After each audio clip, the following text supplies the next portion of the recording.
I realized that what was holding me back was not the situation. It was the fact that my mind went negative and I went completely weak.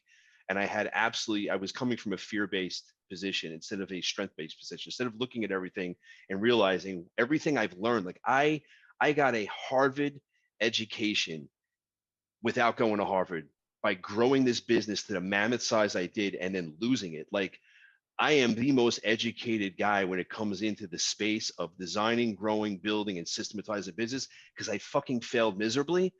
I then, July 4th, I got my head straight. I realized I was coming from a place of fear. And it was at that day with no money, no credit, no job, no nothing, and $14 million in debt looming over my fucking head that I said, I'm going to get into the real estate investing space, not knowing how, but I knew what. And that's the key thing.